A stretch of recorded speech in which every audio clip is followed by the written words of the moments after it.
Kuelekea siku ya mashindano ya Africa Super League, na ratiba ndo kama hivyo imeweza kutoka kwa timu ambazo zitakazoenda kushiriki michuano hiyo ya Africa Super League, na makundi yako mawili. Kati ya makundi hayo ni Simba pamoja na TP Mazembe, Petro Rwanda, Horoya Athletics Club. Hiyo ni Group B, na Group A ni Al Ahly, Mamelodi, Wydad Casablanca pamoja na Esperance ya Tunis. Hayo ndio makundi ambayo zitakazoenda kucheza michuano ya Africa Super League. Hii ni miongoni mwa timu 16 ambazo zilizokuwa bora zaidi Afrika kwa ujumla, na hukumbuke kwamba Simba ipo nafasi ya 7 kwa klabu bora Afrika nzima. Kwa hiyo kwa maana kwamba kuwepo kwa Simba hapo inadhihirisha dhahiri wa shahiri kwamba Simba wapo na ubora zaidi, na mpaka kufikia katika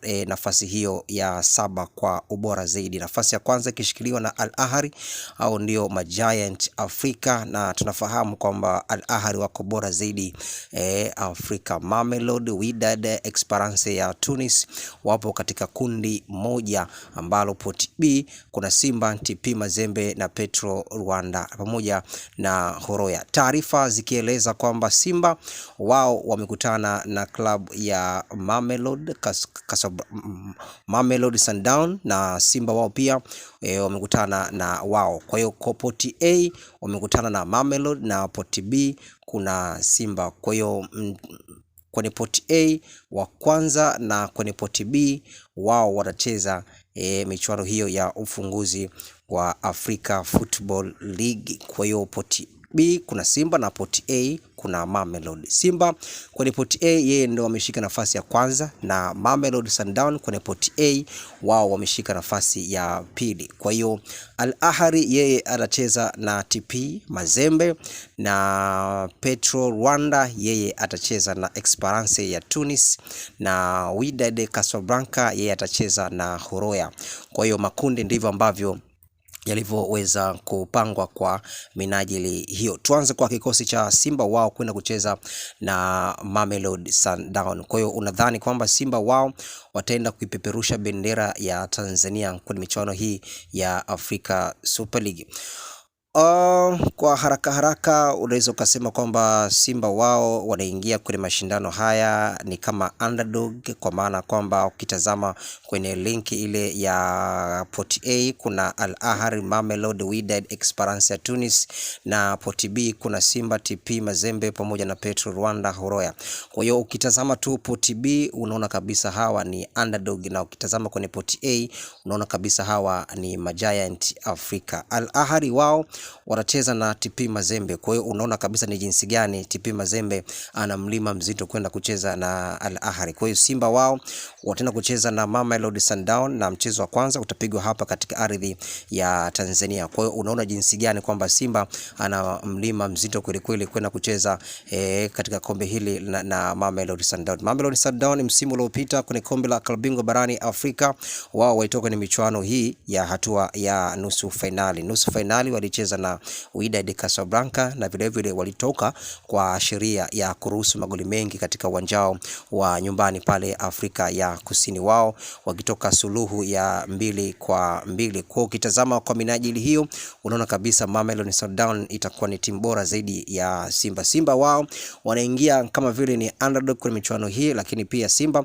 wana kitu cha kujivunia. Kwanza wanacheza katika ardhi ya nyumbani. Wakicheza katika ardhi ya nyumbani tunafahamu kwamba Simba siku zote inakuwa bora zaidi katika ardhi yake ya nyumbani katika uwanja wa Benjamin William Mkapa. Kwa hiyo kwa minajili hiyo naiona Simba inaenda kuanza vizuri katika mchezo huu wa kwanza, kwa sababu Simba wanaanza katika mchezo katika ardhi ya nyumbani. Ukiachana tu na ardhi ya nyumbani kwamba ana Simba kwa msimu huu wameweza kusajili takriban wachezaji wengi ambao ni ongezeko la wachezaji wengi tofauti na msimu ambao uliokuwa umepita, tukizoea kwamba kuna Aishi Manula, kuna Shomari Kapombe, kuna Mohamed Hussein Shabalala, kuna John Rafael Boko, Jean Otos Baleke, Moses Piri, Kibu Dennis, Saidon Tibazonkiza.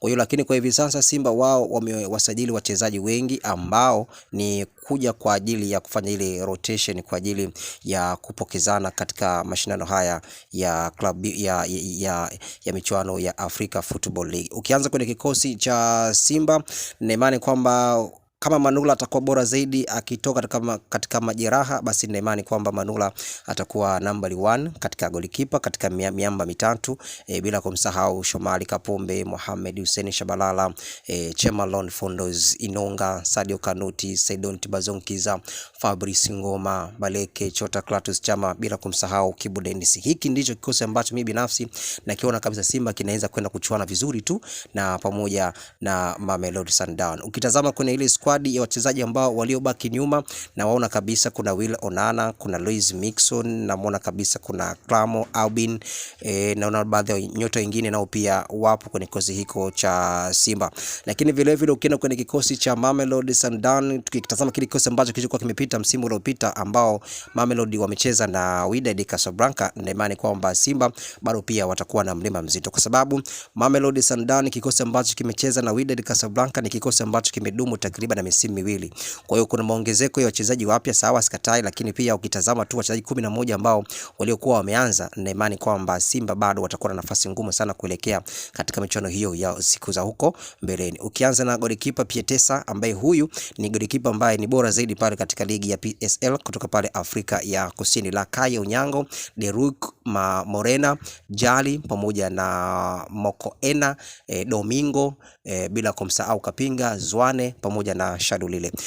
Ukianza na Shalulile, ni miongoni mwa wachezaji ambao ni hatari sana kwenye michuano hii ya klabu bingwa barani Afrika. Msimu uliopita Shalulile alikuwa kama ni top scorer wa kikosi cha Mamelodi Sundowns, ambaye pia alikuwa anaongoza kwa idadi ya magoli mengi kufunga kwenye kikosi chake cha Mamelodi Sundowns. Kwa Shalulile ilikuwa bado kidogo tu kuweza kuchukua kiatu cha dhahabu kwa mchezaji bora wa michuano hiyo ya klabu bingwa barani Afrika, kwa sababu wao waliweza kutolewa na Wydad Casablanca katika sheria ya kufungwa magoli mengi katika ardhi yao ya pale Afrika ya Kusini. Kwa Shalulile, na msimu huu amekuwa bora zaidi kwa sababu kuna baadhi ya wachezaji wengine ameweza kubadilishiwa, kwa maana kwamba kile chakula ambacho anachohitaji yeye kupewa pale mbele kama na striker number 9, basi nina imani kwamba Shalulile atakuwa bora zaidi katika michezo hiyo ambayo inayoenda kucheza. Nani ambaye atakayeenda kufanya vizuri katika michuano hiyo? Yule ambaye atakayechanga karata zake vizuri katika michuano hiyo ya Africa Football League. Ukitazama kwenye kikosi cha Al Ahly, kadhalika hawa siku zote tunafahamu kwamba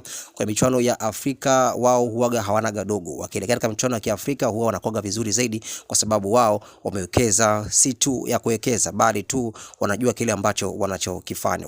Waswahili wanasema kwamba usipowatoa Al Ahly katika hatua za mwanzo na ukiwaacha wafike katika hatua ya robo finali, basi nina imani kwamba Al Ahly basi tena hapo anaweza kawa bingwa. Ukitazama finali ya msimu uliopita kwenye kombe la klabu bingwa barani Afrika, Al Ahly walikuwa na Wydad Casablanca. Mchezo wa kwanza kabisa Al Ahly wao waliweza kupata ushindi wa goli 2-1 katika ardhi yao ya pale Misri, lakini baada ya kutoka hapo wakaelekea kule nchini Morocco. Huwezi amini, walienda kubadilisha matokeo pasipo Wydad Casablanca kuamini macho yao kile ambacho kilichotokea. Kwa hiyo Al Ahly ni timu ambayo unaweza ukaiona kama inaanza kawaida, lakini kadri siku zinazozidi kuongezeka ubora wao unakuwa uko juu zaidi. Kwa hiyo katika michuano hii ya Africa Football League naiona Simba ni underdog kwa hawa ambao walikuwa wameweza kuwekwa hapo. Bila kusahau TP Mazembe, tunaifahamu sawa Mazembe, lakini sio Mazembe hii ambayo ilikuwa misimu 4 ilikuwa imepita. Kikosi cha Yanga kwenye kombe la shirikisho tumemwona hapa Mazembe alikuja Tanzania, aliburuzwa na kikosi cha Yanga. Baada ya kutoka hapo Yanga akaelekea kule nchini Kongo, Yanga naye pia akapata matokeo ya goli 1-0. Kwa hiyo unaona kabisa Mazembe amefungwa home and away, kwa maana kwamba kikosi chake ni dhaifu. Nao pia Mazembe wapo kwenye minajili ya kuweza kukiunda kikosi chao kwa bora zaidi kwenda kufanya vizuri katika michuano ya klabu bingwa barani Afrika, na hususan katika kombe hili la Africa Football League. Kwa hiyo yoyote yule ambaye atakayechanga karata zake vizuri ndiye ambaye atakayeenda kuvuna matokeo katika michezo hii ya Africa Football League. Kwa hiyo Simba wao kitu ambacho wanachokitakiwa kufanya sasa hivi, wajaribu kukitengeneza kikosi bora zaidi, na kama sasa hivi Simba hawaingii kwenye michuano yote ya Afrika, hawana mashindano kwa siku za hivi karibuni takriban siku 20.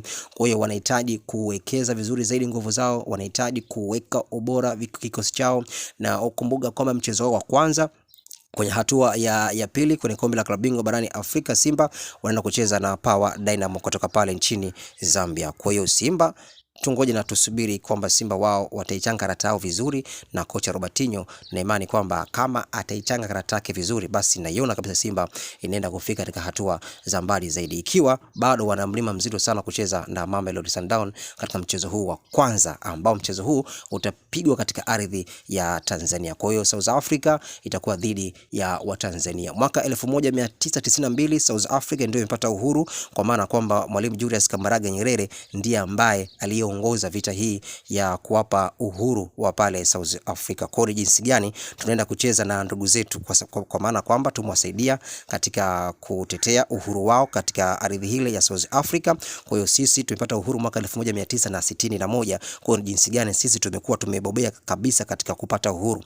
Kwa hiyo tunaenda kukutana na timu ambayo imepata uhuru mwaka 1992, lakini sisi tumepata uhuru mwaka 1961. Kwa hiyo ni timu ambazo mbili zinaenda kwanza, zina historia kubwa sana katika soka la Afrika. Simba wao wapo nafasi ya 7, lakini vile hata ukiangalia Mamelodi Sundowns wako bora zaidi katika michuano hii ambayo ya klabu bingwa barani Afrika. Msimu uliopita nilikwambia mara ya kwanza wakitokea katika hatua ya nusu finali. Kwa hiyo tunaenda kukutana ndugu kwa ndugu. Kama angelikuwepo Mwalimu Julius Kambarage Nyerere hayati, basi nina imani kwamba ingekuwa ni mechi ambayo inaenda kutengeneza historia. Na kwa upande wa kule Nelson Mandela naye pia angekuwepo katika ardhi ya South Africa, basi nina imani kwamba wazee wetu wawili hawa wangeenda kuungana kwa kwenda kuitazama timu zao za taifa, ama timu zao vya vilabu vya katika taifa la Tanzania pamoja na taifa la South Africa zinaenda kuchuana. Kwa hiyo atakayechanga karata zake vizuri ndiye ambaye atakayeenda kuvuna matokeo mazuri katika michezo hii ya Africa Super League.